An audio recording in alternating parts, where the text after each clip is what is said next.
জুলাই আন্দোলনে ঢাকাসহ বিভিন্ন স্থানে ৩৬ বার হেলিকপ্টার উড্ডয়ন করে র্যাব, বহন করে বিভিন্ন মারণাস্ত্র, ছোড়ে গুলিও। আর ৫ আগস্ট আইজিপি মিশন নামে ফ্লাইট পরিচালনা করে পুলিশ কর্মকর্তাদের নেওয়া হয় সেনানিবাসে। শেখ হাসিনা মানবতাবিরোধী অপরাধের মামলায় চতুর্থ দিনে ট্রাইব্যুনালে এমন নথি উপস্থাপন করে প্রসিকিউশন। এদিকে ওবায়দুল কাদের সহ আওয়ামী লীগ সরকারের ৪৫ জন মন্ত্রী, এমপি, উপদেষ্টা ও বিচারপতির বিরুদ্ধে করা মামলার তদন্ত প্রতিবেদন জমা দিতে সময় বেঁধে দিয়েছে ট্রাইব্যুনাল। জিএম মাহমুদের রিপোর্টে থাকছে বিস্তারিত। জুলাই আগস্ট হত্যাকাণ্ডে মানবতাবিরোধী অপরাধের অভিযোগে ক্ষমতাচ্যুত প্রধানমন্ত্রী শেখ হাসিনার মামলায় চতুর্থ দিনের মতো যুক্তিতর্ক উপস্থাপন করা হয় বুধবার। সরাসরি সম্প্রচার করে বিটিভি।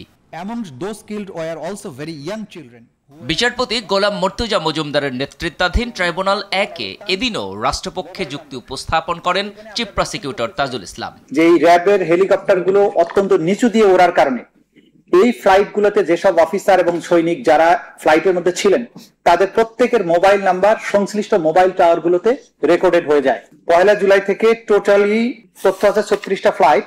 ৪ তারিখে ১ ঘন্টা ২৫ মিনিট, তারপরে ৮ তারিখে ১ ঘন্টা ১০ মিনিট, ৩০ মিনিট, তারপরে ১ ঘন্টা ১০ মিনিট, এইভাবে কোথায় কোথায় হয়েছে। পরে ব্রিফিং এ চিফ প্রসিকিউটর বলেন, শুধু দেশের আদালতে নয়, আন্তর্জাতিক আদালতেও শেখ হাসিনার অপরাধ প্রমাণের যথেষ্ট উপাত্ত উপস্থাপন করা হয়েছে। এই এভিডেন্স দিয়ে আন্তর্জাতিক কোনো আদালত হোক, বিশ্বের যে কোনো দেশের যে কোনো আদালতে তোলা হোক, অকাট্যভাবে এই অপরাধীদের, এই আসামিদের অপরাধ প্রমাণিত হবে।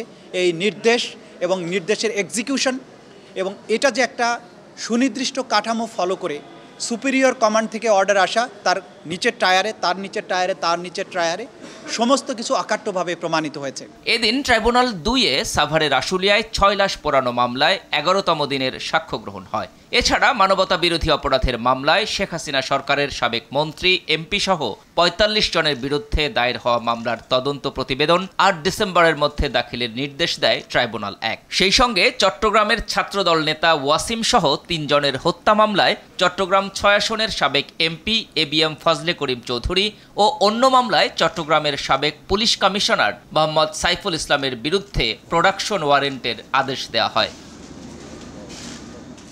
GM Mahmud, RTV, Dhaka.